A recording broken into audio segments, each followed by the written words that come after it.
여러분의 모든 삶의 자리에 하나님의 평안이 늘 함께 하시기를 축복합니다. 옆에 분들과 같이 인사하겠습니다. 주님의 이름으로 사랑하고 축복합니다. 한 번 더 인사하겠습니다. 성도님이 더 행복했으면 좋겠습니다. 아유보안, 무슨 말인지 모르시죠? 스리랑카 인사말입니다. 그 뜻이 안녕하세요, 오래오래 사세요, 이런 뜻입니다. 자, 옆에 보고 인사하겠습니다. 아유보안이라고 인사. 네. 여러분 오래오래 건강하게 행복하시기를 축복합니다. 지난 주간 여러분들이 기도해 주셔서 3박 5일에 우리 스리랑카 선교 탐방을 잘 다녀왔습니다. 모든 성도님들께 진심으로 감사드리고, 짧은 여정이었지만 제 개인적으로는 신앙의 자리에서, 목회자의 자리에서 내가 참 감사한 일이 많구나, 그런 생각을 많이 했었습니다. 특히 두 가지를 제 마음에 담아왔는데, 하나는 내가 예수님 믿은 것이 정말 행복하다. 내가 구원자 예수를 알게 된 거 너무 귀하다. 내가 하나님 자녀 되었다는 것 너무 감사하다. 그리고 내가 천국 시민이 될 수 있다는 것 하나님 감사합니다. 이렇게 마음으로 고백하는 시간이었습니다. 여러분 예수님 믿으시지요? 그것이 얼마나 귀한지 여러분 반드시 깨달으시기를 바랍니다. 두 번째는요, 제가 대한민국 국민이라고 하는 게, 백성이라고 하는 것이 너무 감사했습니다. 우리는 마음껏 누릴 수 있어요. 마음껏 예배드릴 수 있습니다. 또 여러분들이 마음껏 할 수 있는 것 다 찾을 수 있겠지요. 물론 형편에 따라서 조금의 차이는 있지만 우리는 자유를 누릴 수 있습니다. 그러나 그 땅은 그리하지 못했습니다. 그 땅을 바라보면서 마음에 감사했던 것은, 하나님, 내가 이렇게 많은 것들을 누릴 수 있게 대한민국 국민 백성이 되어서 너무 감사했습니다. 스리랑카로 향하는 비행기 안에서 저희들은 안산에 있는 모 교회 청년 단기 선교팀을 만났습니다. 12명의 이 단기 선교팀이 스리랑카로 같이 이제 동행을 하게 되었는데, 물론 그 이후의 일정은 저희들과 달랐습니다. 그 청년들을 바라보면서 그런 생각이 들었어요. 이들이 품고 있는 마음이 무엇일까? 그런 생각을 해보았습니다. 약 8시간 동안 비행을 해야 했습니다. 꼼짝달싹하지 않고 화장실 가는 것 외에는 그냥 비행기 안에서 8시간을 지내야 합니다. 도착을 했습니다. 입국 심사를 마치고 비자에 도장을 찍고 화장실이 급해서 화장실로 갔습니다. 볼일을 보고 나왔는데 손을 씻는데 누군가가 휴지를 이렇게 주더라고요, 티슈를. 그래서 감사해서 땡큐 하고 손을 닦았어요. 그러더니 이러는 거예요. 팁, 이러는 거예요. 순간적으로 놀랐어요. 그래서 제가 what? 이랬어요. 그러니까 팁을 줘야 된대요. 그래서 제가 이랬죠. 주머니를 털면서 아무것도 없다고 쏘리 이러고 화장실을 나왔어요. 우리 장로님 중에 한 분은 그 1달러 화장실에 가는 것을 아끼기 위해서 참으신 분도 계세요. 여러분, 그런 나라입니다. 저희들이 선교사님을 만났어요. 렌트한 차량을 타고 또 약 한 3시간 정도 육로로 이렇게 이동을 해야 했습니다. 길이 여러분 좋지 않아요. 물론 포장은 되어 있지만 굽이굽이 길을 돌아갑니다. 그리고 느꼈던 것은 무질서 안에 질서가 있구나, 그걸 생각했는데, 이 부분들은 여러분들이 나중에 한번 스리랑카에 가실 기회가 되면 경험하실 수 있을 것 같고, 제 눈으로 3시간 동안 잠이 안 오더라고요. 왜냐하면 낯선 땅이잖아요. 그리고 그 길을 가는데 사방으로 보여지는 것은 숲밖에 안 보여요. 온통 산이에요. 그리고 집이 몇 채 보이는데 집이 제가 아주 어릴 때 70년대 그때에 곧 허물어질 것 같은 그런 집들이 있잖아요. 그냥 시멘트로 대충 이렇게 벽을 만들고 지붕을 만들어 놓은 그런 집들을 수도 없이 보았어요. 아파트 제가 본 3시간 동안은 하나도 발견하지 못했습니다. 없었어요. 그리고 온통 마을마다 제 눈에 들어온 것은 불상이었어요. 석가의 불상이 곳곳마다 다 있어요. 그 시간들을 지나면서 여러분들에게 다 이 부분들을 소개할 수는 없고, 이제 다음 주일에 우리 선교위원장님께서 여러분들에게 보고를 대신할 것이고, 저는 오늘 간단하게 제가 보면서 또 느꼈던 것, 그런 부분들을 여러분과 함께 사진을 통해서 나누려고 합니다. 자, 먼저 사진을 보여주시죠. 저희들이 새벽 4시에 이 교회에서 출발을 했습니다. 또 함께 장로님들, 권사님들 나오셔서 같이 기도하고 출발을 해서 저기 보이는 저 스리랑카 항공, 저 비행기를 타고 저희들이 갔습니다. 그리고 그 밑에 사진 2장은 이제 저희들이 머물렀던, 숙식을 했던 바로 선교센터입니다. 보시기에는 엄청 좋은 것 같죠. 근데 막상 가보시면 여러분들이 그 마음을 알 수 있어요. 원래 저희 교회가 아마 8년 전 즈음에 저 스리랑카 선교 여행을 다녀왔다고 제가 들었습니다. 그때 저 건물은 2층 건물이었어요. 근데 이제 3층 건물로 증축을 했습니다. 그 증축이 되어지는 여러 가지 간증도 듣게 되었는데, 저 3층은 이제 그 현지에 있는 목사님들, 또 신학을 배우고 싶은, 또 교육자가 되기를 원하는 그런 분들이 있겠죠. 그분들을 훈련하는 신학교 강당으로 쓰여지고 있었습니다. 그래서 저기 2층, 3층에 나누어서 저희들이 이제 숙식을 하면서 지나게 되었습니다. 그리고 그 옆에 사진은 제가 그 다음 날 아침에 이제 선교센터 앞에 있는 그 모습을 사진으로 한번 촬영해 보았습니다. 넘겨주시죠. 저희들은 매일 일정이 상당히 타이트하다고 그럴까요? 상당히 바쁜 일정이었습니다. 그래서 오전에 일찍 일어나서 가장 먼저 저렇게 모여서 경건회를 했습니다. 경건회를 하고, 그리고 그 가운데서 우리 선교사님을 통해서 함께 기도의 제목을 얻는 것은 이 센터를 통해서 스리랑카 지역에 22만 하나님의 사람들을 세우는 그 기도의 제목을 얻게 되었습니다. 그러니까 지금 이 스리랑카 인구의 10%이죠. 그 10% 하나님의 사람들을 얻기를 원한다라고 하는 그 기도의 제목을 함께 얻었습니다. 예, 다음 장면 넘겨주시죠. 저 교회는 빅토리 패밀리 미니스트리라고 하는 곳입니다. 자, 이 스리랑카는 처칠, 교회라고 하는 명칭을 쓰지 못합니다. 쓸 수가 없습니다. 그래서 그냥 미니스트리라고 이렇게 명명을 하더라고요. 성도들과 함께 우리 팀원들이 함께 예배드렸던 그런 장면들이 저기에 있습니다. 먼저 우리가 그 현지어로 싱할라어인데 그것으로 우리 좋으신 하나님 그 특성을 함께 했습니다. 그리고 우리 지호봉 장로님께서 이제 대표로 예배를 위해서 기도하시고, 또 제가 이제 설교를 하는데 제가 싱할라어를 모르잖아요. 그래서 저기 통역하시는 목사님이 계시는데 저분이 현지인이신데 한국어를 상당히 잘하시더라고요.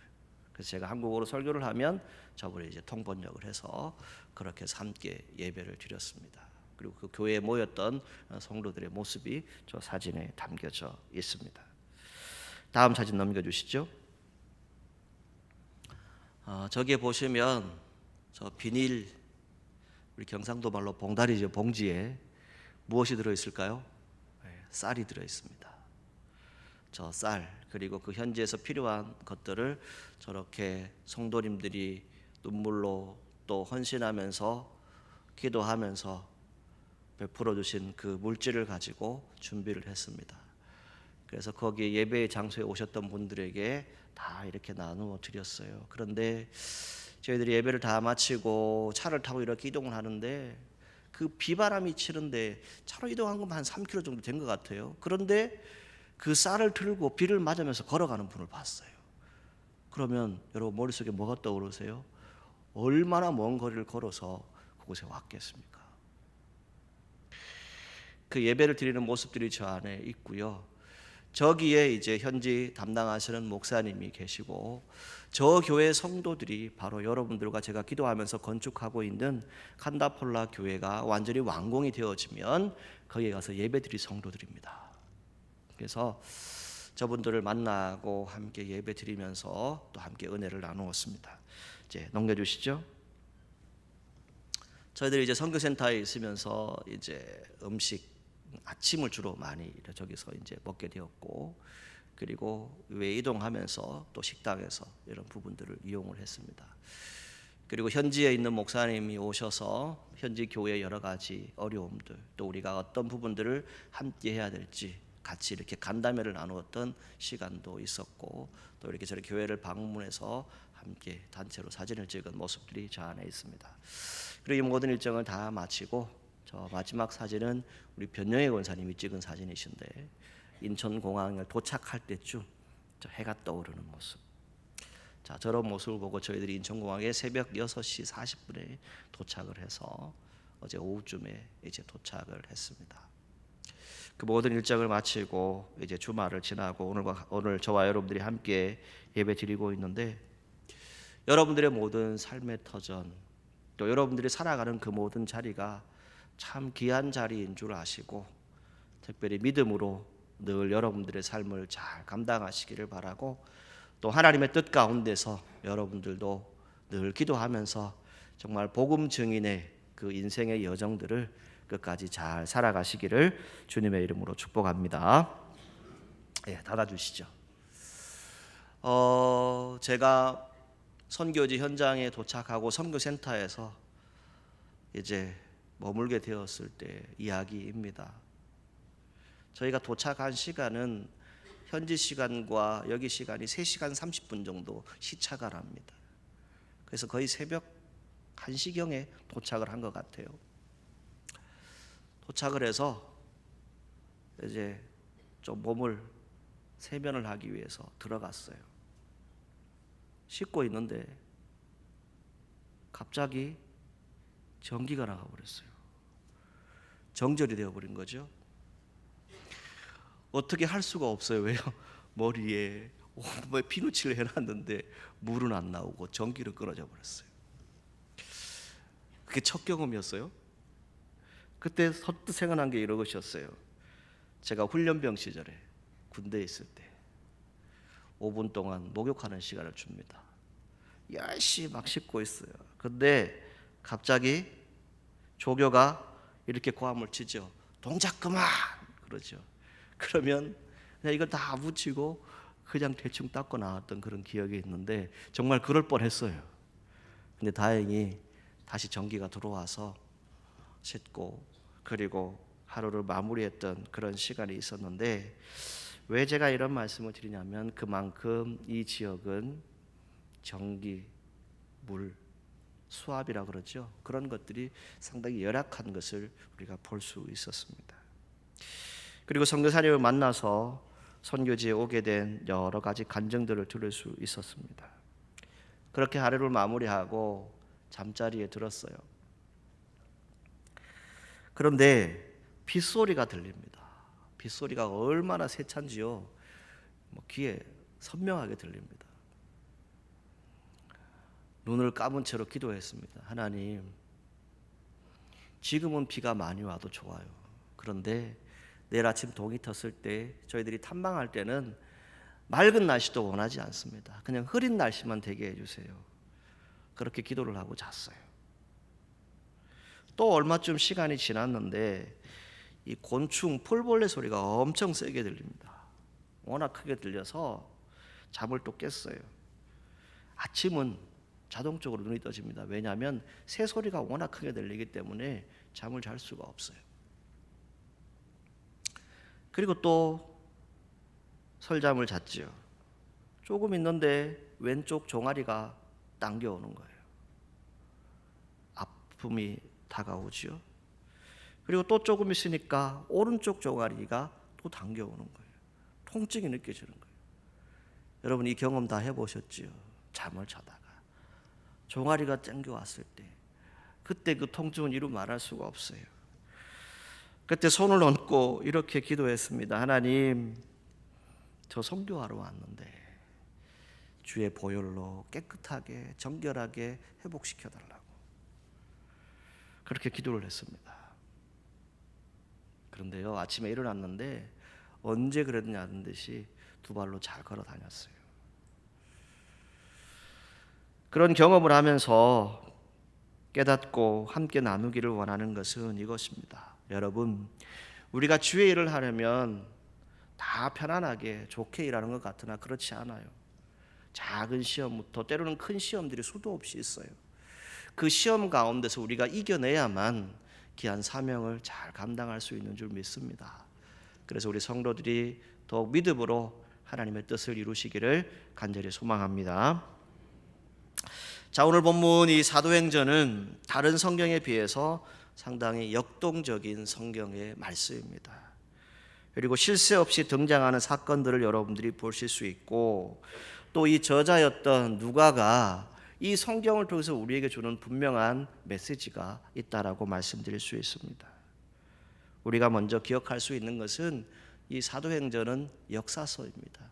신약 성경이 있는데 그 신약 성경에 단 하나 역사를 기록한 성경이 바로 이 사도행전입니다.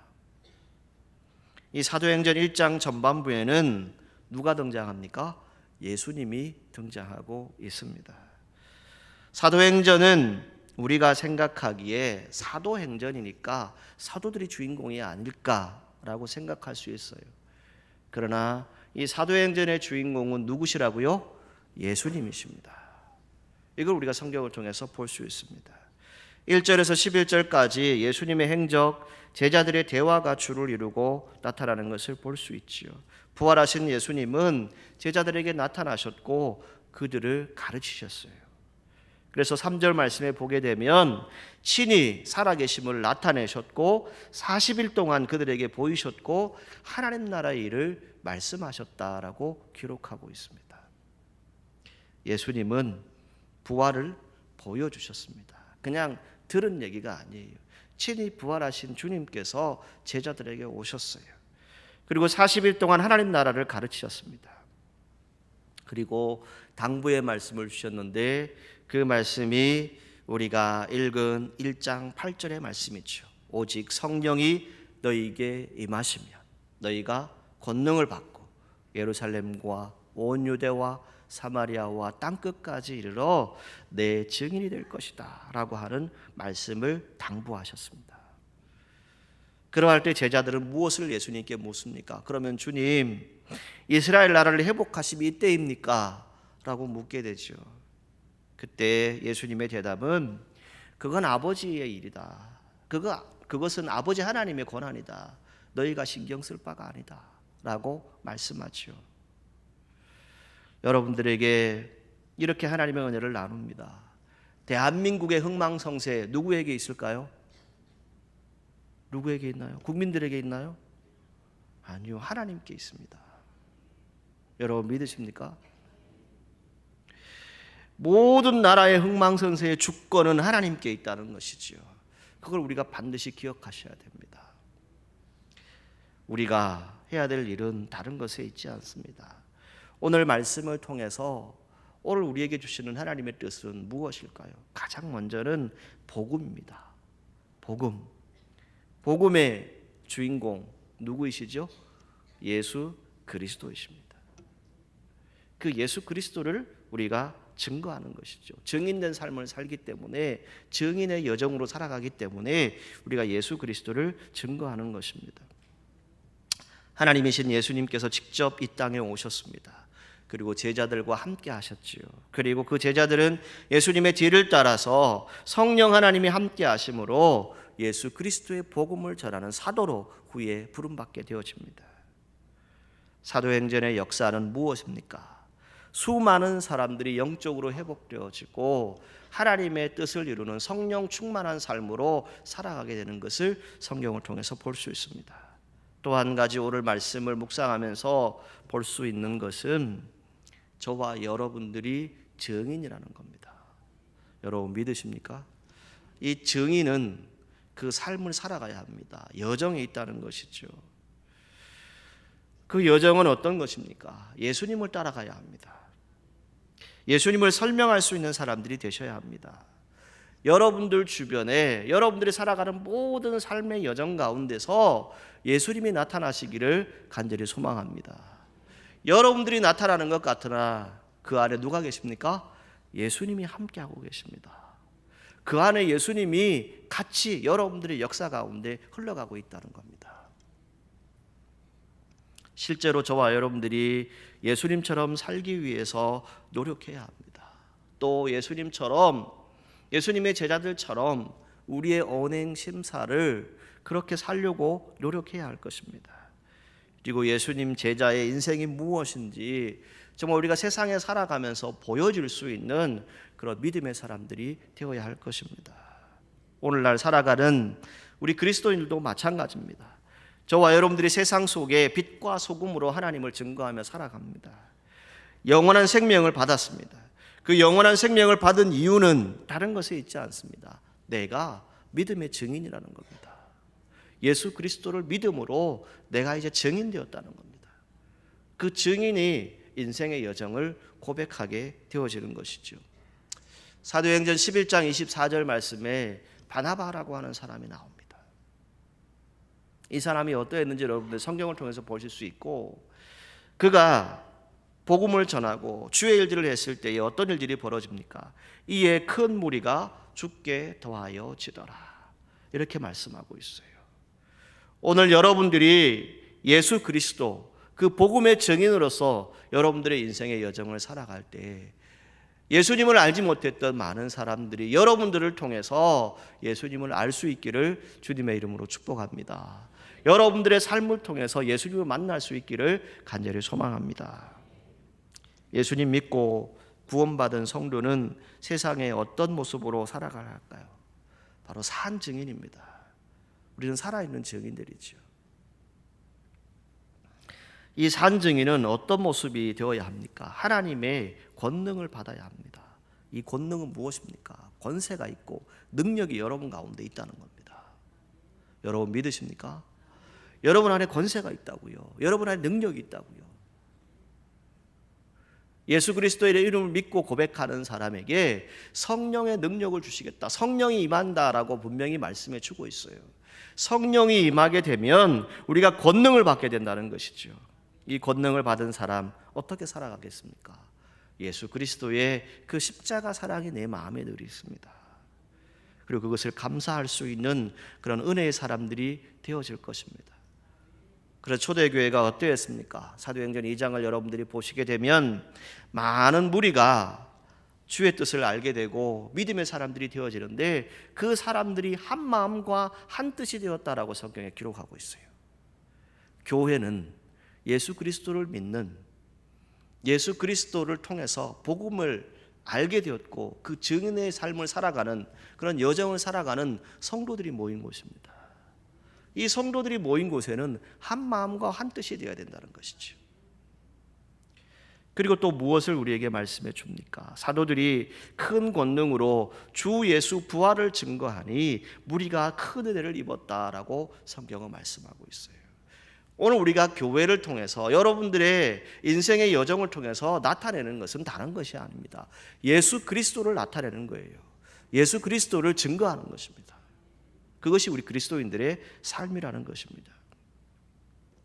여러분들의 삶 가운데 하나님의 은혜가 있기를 간절히 소망합니다. 그 하나님의 은혜는 무엇입니까? 우리의 삶의 여정, 이거 인생의 여정에 예수 그리스도가 나와 함께 하시고 그 예수 그리스도의 이름이 드러나는 그런 모습들이 되시기를 간절히 소망합니다. 우리 스스로에게 한번 질문해 보시기 바랍니다. 우리가 하나님의 은혜를 입었다라고 말하지요. 권능을 받은 자라고 성경은 우리에게 말해줍니다. 자, 이 권능을 받은 자 어떻게 살아가야 할까요? 사마리아와 땅끝까지 이르러 복음의 증인되라고 하는데, 그 복음의 증인의 삶은 무엇을 우리에게 말할까요? 하나님의 사랑을 갈망했던 수많은 사람들이 있습니다. 지금도 세계 곳곳에는 하나님이 누구인지, 예수 그리스도가 누구인지 알지 못하는 수많은 사람들이 있더라고요. 스리랑카 땅은 통계적으로 보았을 때 약 1%의 기독교인이 있다고 합니다. 근데 실제적으로 선교사님을 통해서 들은 것은 약 4% 정도 기독교 인구가 형성되어졌다라고 이야기를 들었어요. 그 이야기를 듣는데 우리나라의 현실을 한번 생각해 보았어요. 역사를 찾아보니까 1946년도에 미국 군사 모든 정부의 최고위직에 임명된 한국인이 약 50명 정도가 있었다라고 합니다. 그 50명 가운데 35명이 기독교인이었다는 거예요. 여러분 대단하지 않습니까? 우리 대한민국 국민들이 그렇게 변화가 되었다는 거예요.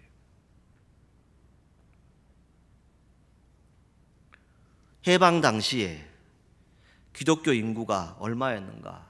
그걸 찾아보니까 그 당시에 우리나라 남한이 0.52%, 1%도 안 되는 기독교인을 우리나라가 가지고 있었어요. 지금은 어떠합니까? 약 20% 정도의 기독교인이 이 대한민국에 살고 있습니다. 그런데 왜 교회가 또 우리의 삶의 자리가 이렇게 힘들고 어려운 일들을 만나게 될까요? 스리랑카 현지에 있으면서 고 조용기 목사님의 설교를 우연히 듣게 되었어요. 목사님 설교 중에 이런 말씀을 하시더라고요. 오늘날 한국 교회를 향한 말씀을 하시는데 이렇게 말해요. 저 교회는 어떻고 이 교회는 어떻고 저쪽 교회는 어떻고 왜 이렇게 말들이 많냐고. 성경은 뭘 얘기합니까? 오늘 내가 교회이다. 내가 하나님의 성전이다. 그것을 꼭 기억했으면 좋겠다라고 하는 말씀을 하시더라고요. 여러분 이 교회 저 교회 어떻다 저떻다 말할 필요 없어요. 무엇입니까? 내가 하나님의 성전이라고 하는 거예요. 교회라고 하는 것입니다. 내 스스로가 예수 그리스도의 이름을 나타내야 하고 예수 그리스도의 복음의 능력이 나타날 때에 교회는 온전한 교회가 이루어진다는 겁니다. 여러분 믿음이 있다 없다 우리가 말할 수 있습니까? 아닙니다. 말할 수 없어요. 스리랑카에 있는 동안 여러 생각들을 해보는데 이런 마음이 들었습니다. 그들의 현실은 어렵다라고 말씀드렸잖아요. 손을 얹고 제 스스로에게 대답해 봤어요. 하나님이 나에게 성령의 능력을 주셨고 권능을 주신다면 그 사랑 안에서 내가 할 수 있는 것이 뭘까? 그 믿음을 가지고 내가 할 수 있는 것이 무엇일까? 스스로가 질문해보고 답해보았던 그런 시간이 있습니다.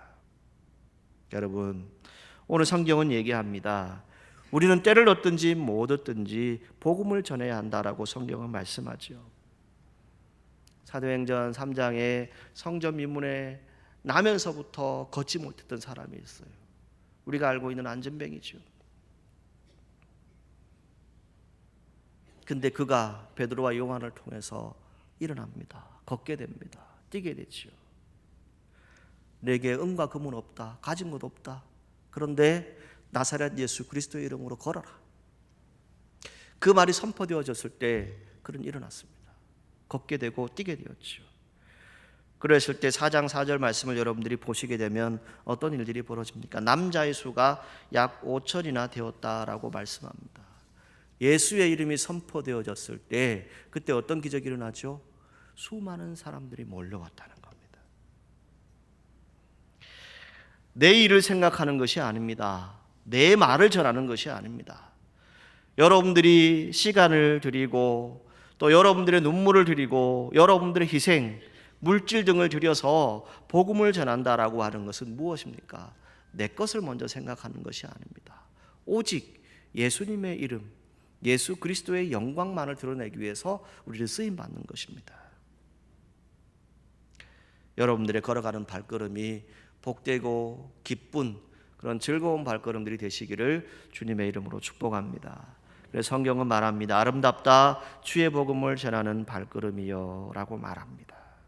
여러분 주님의 복음을 들고 주님의 증인으로서 여러분들의 인생의 여정을 살아가시기를 바랍니다. 그러할 때에 가장 먼저 무엇을 우리에게 말해줍니까? 성령이 너희에게 임하면 라고 합니다. 성령이 임하면, 성령이 충만해야 합니다. 베드로가 어떤 사람이었습니까? 우리가 알고 있는 대로 예수님이 잡혀가니까 한 꼬맹이가 와서 너도 똑같은 사람이 아니냐, 너도 그 당이 아니냐, 그 제자가 아니냐 하니까 나는 아니라고, 난 절대 저 사람 모른다라고 했던 사람이 바로 베드로였습니다. 그런데 여러분 성경을 보세요. 어떤 일들이 벌어집니까? 그를 옥에 가두기도 합니다. 죽인다라고도 합니다. 그런데 그런 협박 속에도 불구하고 베드로는 무엇을 얘기합니까? 너에게 옥에 가두기도 하고 죽여도 좋다. 나는 무엇을 전합니까? 복음 전하는 일을 그만둘 수 없다. 이렇게 말하는 사도가 되어집니다. 왜 이렇게 변화되었을까요? 오순절 다락방에 임했던 성령의 능력, 성령의 충만한 역사가 베드로를 변화시켰죠. 불과 50여일 만의 일입니다. 그 베드로는 성령의 체험으로 말미암아서 이제 부활하신 주님을 직접 만나게 됩니다. 그리고 그 주님을 고백하게 되는 믿음의 사도, 제자가 되었던 것을 우리는 기억합니다. 여러분, 여러분들이 신앙생활할 때 여러분들의 그 신앙생활을 지탱해 주는 그 주축가 무엇입니까? 이론적인 것, 지식적인 것 다 필요하겠죠. 그러나 저는 감히 여러분들에게 말씀드리고 싶습니다. 이번 선교 현장을 다녀오면서 느끼게 된 것은 이겁니다. 내가 예수님 만나야 됩니다. 내가 예수님 체험해야 됩니다. 내가 예수님을 직접 경험하고 성령의 능력으로 충만하지 않으면 주의 일들을 감당할 수 없습니다. 사도행전 4장 8절 말씀을 보게 되면 베드로가 성령이 충만하여 이르되 백성의 관리들과 장로들아라고 말하고 있어요. 성령이 충만하였습니다. 그때 복음 증인의 인생의 여정을 살아가게 됩니다. 마가복음 16장 15절 말씀에 온 천하에 다니며 만민에게 복음을 전파하라라고 말씀하고 있습니다. 그 복음의 증거는 다른 것에 있지 않습니다. 저와 여러분들이 성령의 능력을 받게 되면 그 능력으로 인해서 권능, 권세와 능력을 행하는 믿음의 사람들이 되어진다는 것입니다. 이번에 스리랑카 현지에서 함께 예배를 드리는데 한 어린아이를 우연히 보게 되었어요. 그 어린아이의 눈빛을 바라보는데 그냥 마음 한구석이 너무 아프고 눈물이 났어요. 그 초롱한 눈빛을 바라보면서 이렇게 기도를 했어요. 하나님, 저 아이가 예수님 믿게 되었는데, 예수님 알게 되었는데, 저 아이가 자라서 잘 성장해서 하나님 나라의 귀한 일꾼 되게 해주십시오. 장로님 기도하셨지만 여러분, 우리 다음 세대 너무 많이 누리고 있어요. 너무 많은 걸 알고 있어요. 그런데요, 아직도 헐벗고 굶주리고 아픈 세계 곳곳에 우리의 이웃들이 있더라고요. 그들에게 우리가 해야 될 일은 다른 것에 있지 않습니다. 성령이 임하시면 너희가 권능을 받는다라고 말합니다. 오늘 저와 여러분들이 성령 충만한 매일의 삶을 살아갈 수 있기를 간절히 소망합니다. 그 삶은 무엇입니까? 복음 증인으로서 살아가는 거예요. 복음은 무엇입니까? 예수 그리스도입니다. 그 예수 그리스도가 나타나기를 간절히 소망합니다. 여러분들의 인생의 여정에 예수 그리스도의 이름, 나의 구원자 예수 그리스도, 내 모든 삶의 주인 되시는 그 예수 그리스도를 증거하는 귀한 믿음의 성도를 될 수 있기를 주님의 이름으로 축복합니다. 주님 언제 오실지 알지 못합니다. 그때와 그 시는 오직 아버지만 아신다라고 말씀합니다. 그때까지 우리에게 주어진 이 복음 증인으로서의 이 삶의 여정들을 믿음으로 잘 살아가시기를 바라고, 여러분 모두 영육 간의 주의 은혜 가운데서 평안하시기를 주님의 이름으로 축복합니다. 기도하겠습니다. 참 좋으신 하나님, 하나님께서 허락하신 땅에 저희들이 선교 탐방을 하고 잘 돌아왔습니다. 주님, 아직도 주님을 알지 못하는 많은 사람들이 있습니다. 그들에게 주의 복음 전할 수 있는 은혜를 베풀어 주시고 복음의 능력을 함께 전할 수 있는 귀한 삶의 여정이 되어줄 수 있도록 인도하여 주옵소서. 우리는 증인들입니다. 우리 안에 예수 그리스도가 있게 하여 주시고 예수 그리스도의 살아계심을 선포하는 귀한 믿음의 여정들이 되어줄 수 있도록 인도하여 주옵소서. 예수님의 이름으로 기도하옵나이다. 아멘.